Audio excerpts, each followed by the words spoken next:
সম্প্রতি ভাইরাল তরমুজ ব্যবসায়ী তার তরমুজ বিক্রি করার কলা কৌশলগুলো একটু দেখুন। আমি গ্যারান্টি ছাড়া মাল বেচছি না। আমার নাম ওই মধু। তার নাম হচ্ছে মধু। তিনি গ্যারান্টি ছাড়া কোনো তরমুজই বিক্রি করেন। আল্লাহু আকবার, বিসমিল্লাহির রহমানির রহিম। এই মধু মিয়া তরমুজ কাটার সময় বিসমিল্লাহ বলে শুরু করে এবং যতক্ষণ তরমুজ কাটতে থাকে ততক্ষণ আল্লাহর নাম জপ করতেই থাকে। এরপর সে যখন তরমুজ কাটার পর দেখতে পায় তার তরমুজের ভিতরটা অনেক সুন্দর লাল টকটকে, তখন তিনি শুরু করে দেন নানান রকমের কথা, নানান ধরনের বাণী। যেমন এইটাতে বলতেছে, চাচা হেনা কোথায়, চাচা হেনা কোথায়। আর একজন পাশ থেকে তাকে বলছে, হেনা তরমুজের ভিতরে। মধুমিয়া আর একটা তরমুজ কাটার পরে আবার বলতে শুরু করলেন, চাচা হেনা কোথায়, বাড়িঘর এত সাজানো কেন। শুধু এইটা বলেই সে ক্লান্ত হননি, তিনি আবারও শুরু করলেন তার নানান ধরনের কলাকৌশলী অভিনয়, যেটা দেখে আপনি মুগ্ধ হতে বাধ্য হবেন। এই যে এই ভিডিওতে দেখা গেছে কয়েকজন মহিলা এসে জিজ্ঞাসা করেছে, এ মালগুলো কি সব আপনার? তিনি বলতেছেন, না এগুলো আমার না, আমারগুলো সব শেষ হয়ে গেছে, আমি অনেক মাল এনেছিলাম, সব বিক্রি হয়ে গেছে। নাই রে আমার, নাই রে আমার মাল বসাচ্ছে। আমার আপনার দেরি হয়ে গেছে। তাহলে বোঝেন এটা ডিমান্ড কেমন চলছে।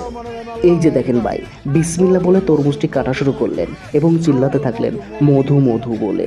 তারপরে তরমুজটি কাটা শেষে তিনি দেখতে পেলেন তরমুজের ভিতরে অনেক সুন্দর লাল টকটকে। তিনি তখন বলে উঠলেন, মাশাআল্লাহ। সত্য বলতে ভাই, আমি যত এর ভিডিও দেখতেছি ততই হতভম্ব হচ্ছি। তিনি বলতেছে, এই যে ভাই দেখেন মালে দানা পড়েছে, মৌমাছিটা চলে এসেছে। সত্যি তো মৌমাছি চলে এসেছে। এই তো মধু ভাইয়ের কথা শুনে মনে হচ্ছে সত্যি অনেক মিষ্টি হবে এবং অনেক স্বাদ হবে। এই তরমুজ ব্যবসায়ী মধু ভাই নিজের নামের সাথে মিলিয়ে তরমুজের নাম রেখেছে মধু। তিনি আরও বলেছেন, বরিশালের মধু ঢাকা কারণ বাজার শিল্প এলাকায় এসেছে। আমি যদি আমার মাল ভালো হয় তো আপনি পয়সা দিবেন, আর আমার মাল যদি সাদা হয় গোলাপি হয় তো আপনি নাও লাগবো না ভাই।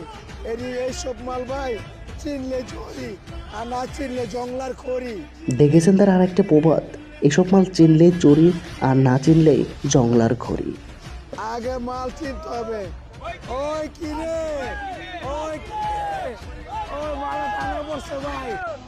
এই যে দেখুন আরেকজন তরমুজ বিক্রেতা, ইনার কথা না বললেই নয়। ইনি কাটতাছে আর বলতেছে, এই যে লাল, ভাই করলেই লাল, কাটলেই লাল। কিন্তু যখন কেটে দেখলেন লাল না, ভিতরে সাদা, তখন আবার চিল্লায় বলতেছেন, এই যে গোলাপি লাল, ধরা খাইছে কিন্তু প্রকাশ করতেছে না।